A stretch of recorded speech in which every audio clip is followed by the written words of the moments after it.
The December 19th, 2012 meeting of the Environment and Public Works Committee will now come to order. Will the clerk please call the roll? Mr. Ansello? Here.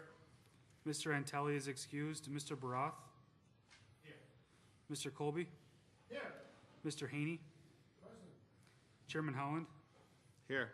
Mr. Wilcox? Here. And President Adair? Here. Is there anyone signed up for the public forum? Yes, we have 3 speakers. Please come forward to address the committee when your name is called. Each speaker will have 2 minutes, and we ask that you conclude when the timer sounds. The first speaker is Anna Sears.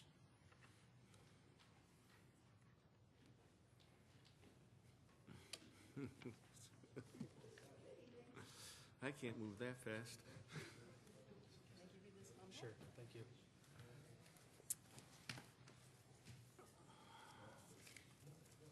Good evening, everybody.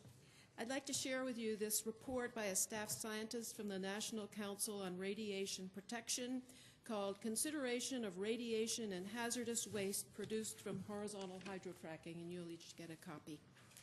In April 1999, the DEC Division of Solid and Hazardous Waste Materials, assisted by representatives from no less than 16 oil and gas companies, reported that drill cuttings and wastewater from oil and gas drilling operations, quote, do not constitute a health risk for the state's population or environment. So it is crucial to understand that this 1999 DEC report that informed the revised SGEIS is woefully out of date and irrelevant since it only examines low-volume, vertically fracked oil and gas wells in New York State. High-volume horizontal wells, whether in New York, Pennsylvania, or Ohio, go much deeper into the shale formations where far higher concentrations of radioactive materials exist. Toxic radioactive fracking waste is nonetheless treated as industrial waste and consequently is not tracked, that's with an A, tracked.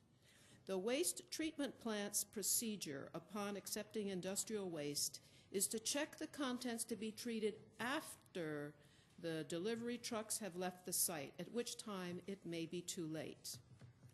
And quoted from this paper, neither New York State nor the Nuclear Regulatory Commission would permit a nuclear power plant to handle radioactive material in this manner. Naively placing our faith in the DEC will not protect us from the dangers of fracking. I therefore call upon this committee to bring to the floor of the full legislature the bill to prohibit Monroe County from accepting all fracking waste. Thank you. Our next speaker is Joyce Herman.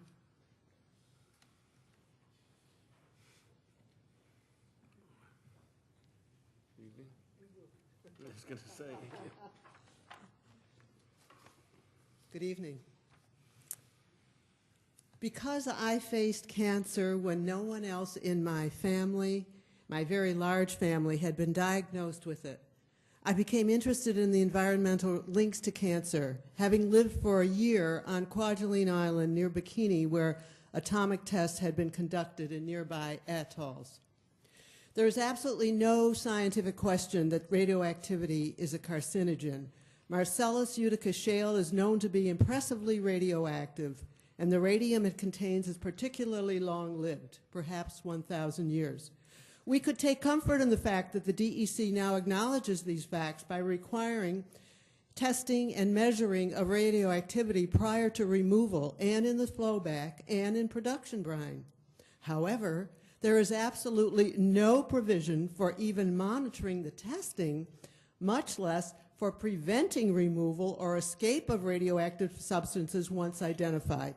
If transparent and thorough testing were to be done, and what incentives and sanctions are there for companies to do even that, how would that testing magically prevent the escape of this most dangerous material?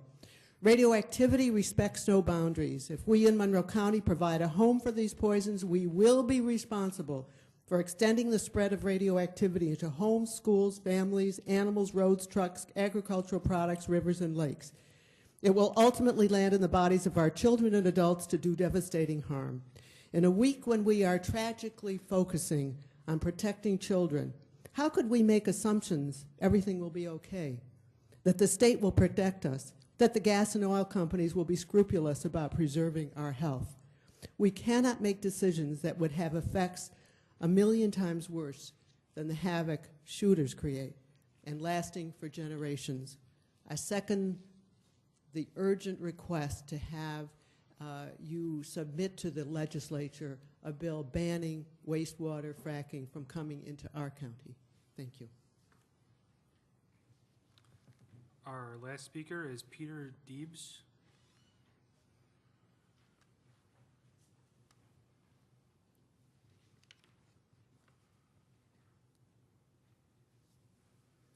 Thank you. I come to you as a professional naturalist who led eco-tours in various places of the world for over 20 years. And I believe hydraulic fracturing represents the greatest environmental threat our state has ever faced.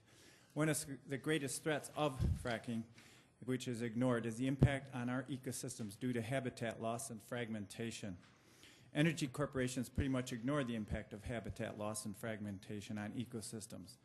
Some of our native species of wildlife are rapidly dwindling. Most wildlife must maintain a certain size population of individuals to retain their genetic diversity and prevent inbreeding. When roads, farmlands, and urban centers dissect habitat, certain wildlife populations become isolated and no longer able to interbreed on the scale needed to be able to withstand outbreaks of new diseases and climate change. To conserve our species requires identifying which species in that region are most vulnerable to habitat loss and estimating the minimum habitat required to preserve that. And sadly, we have little concrete information on that. What is known is that 1/3 of the nation's 800 bird species are endangered, threatened, or in serious decline, according to a study issued in 2011 by the U.S. Department of the Interior. Furthermore, the industrial nature of constructing platforms, roads, and rigs, plus the noise, dust, lights, has a profound impact on wildlife.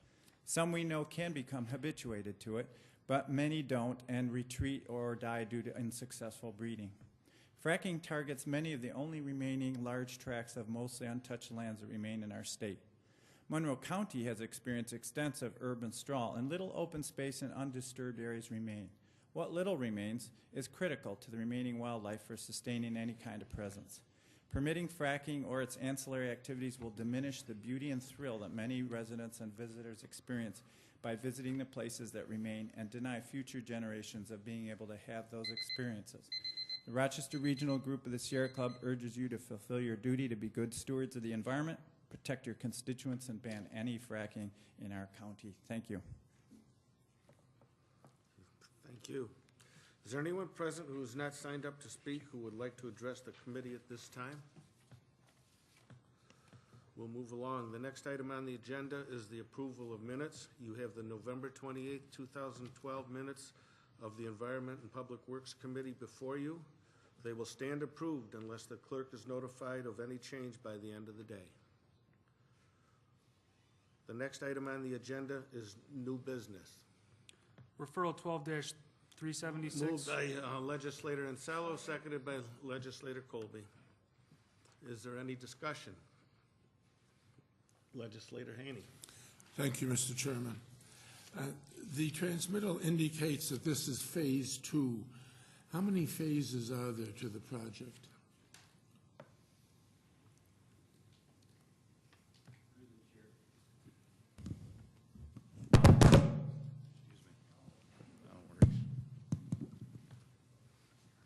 Through the chair, Jason Kennedy, Chief Engineer with Monroe County DES.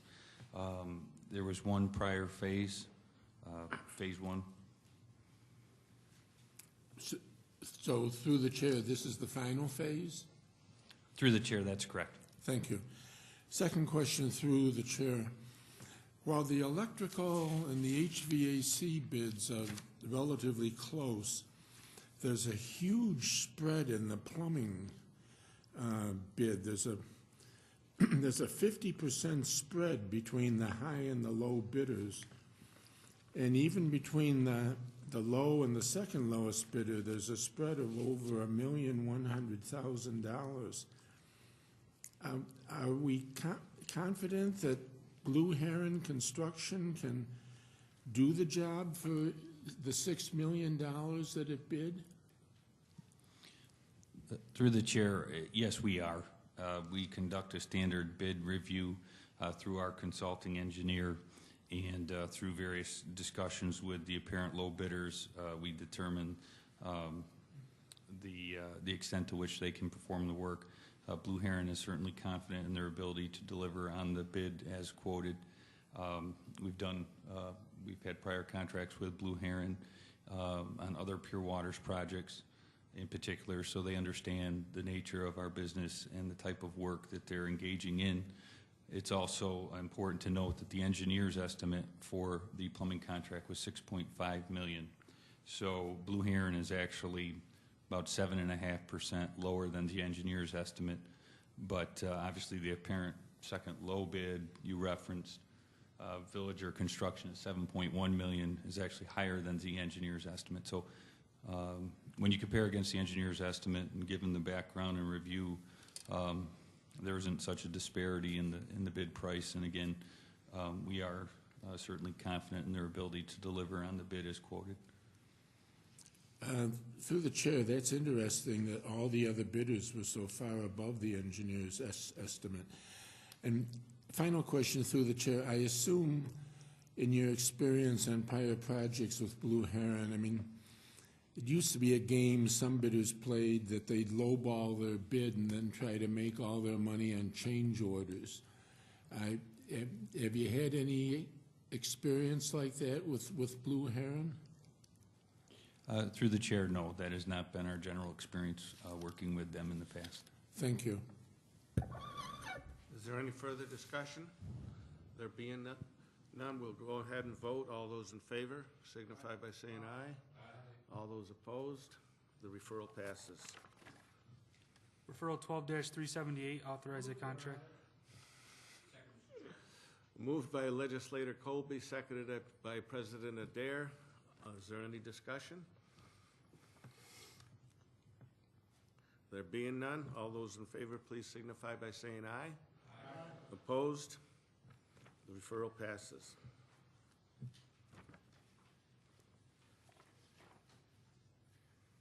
We got three, don't we? That's it? Just the two? Okay. Is there any unfinished business to come before the committee?